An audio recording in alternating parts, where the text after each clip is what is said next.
S finančnou podporou Nitrianskeho samosprávneho kraja sa nám podarilo zakúpiť automatický externý defibrilátor, zariadenie, ktoré v prípade potreby pomáha obnoviť srdcový rytmus pomocou elektrického výboja.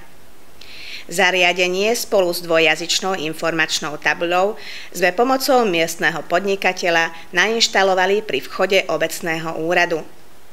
Prístroj je pomocou kamerového systému obce zabezpečený proti krádeži a po otvorení skrinky tiež zaznie varovný signál. Taktiež je zaregistrovaný v centrále integrovaného záchranného systému. Automatický externý defibrilátor je prenosný prístroj na poskytovanie prvej pomoci, prístupný 24 hodín denne, ktorý dokáže efektívne použiť aj nezaškolený laik podľa inštrukcií, ktoré prístroj vydáva hlasovými povelmi.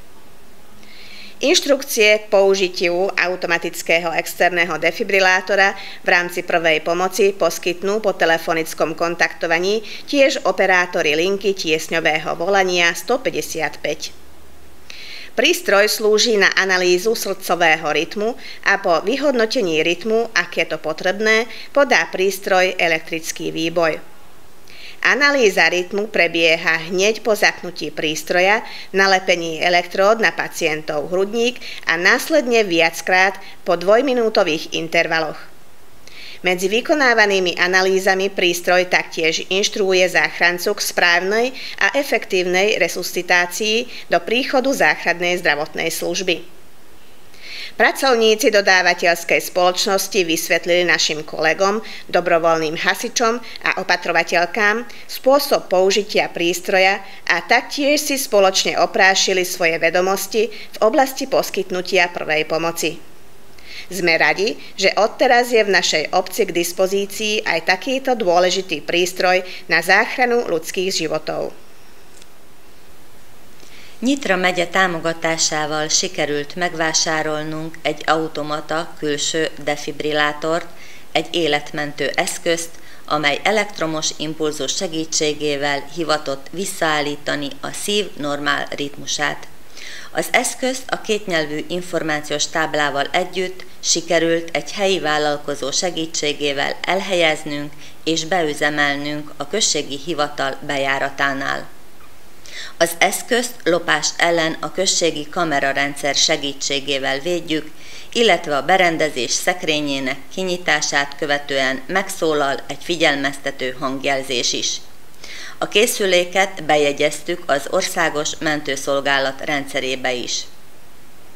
Az automata külső defibrillátor egy hordozható elsősegélyt nyújtó berendezés, mely 24 órán át elérhető, illetve melyet nem kiiskolázott lakosaink is könnyen tudnak használni a készülékek által kiadott szöveges hangutasítások alapján. További instrukciókkal látják el a segélyt nyújtó személyt az Országos Mentőszolgálat munkatársai is a 155-ös segélyvonal felhívását követően. A készülék először elemzi a szívritmust, és csak akkor adja le az impulzust, ha arra valóban szükség van. Az elemzés rögtön megkezdődik a készülék bekapcsolását, illetve az elektródák felhelyezését követően az eszméletvesztett személy mellkasára. A gép 2 perc elteltével újra elemzi a szívritmust, és ha szükséges, újabb impulzust ad le. Az egyes elemzések között a készülék folyamatosan hangutasításokat ad az életmentő személynek a hatékony újraélesztéshez, a mellkas kompresszióhoz mindaddig, míg a mentőszolgálat emberei ki nem érkeznek a helyszínre. A beszállító vállalat munkatársai elmondták és bemutatták kollégáinknak, az önkéntes tűzoltóknak és idősgondozó ápolóinknak, hogy hogyan kell használni a készüléket, emellett az elsősegélynyújtás alapjait is átismételték. Örülünk, hogy mostantól községünkben rendelkezésre áll egy ilyen fontos életmentő készülék.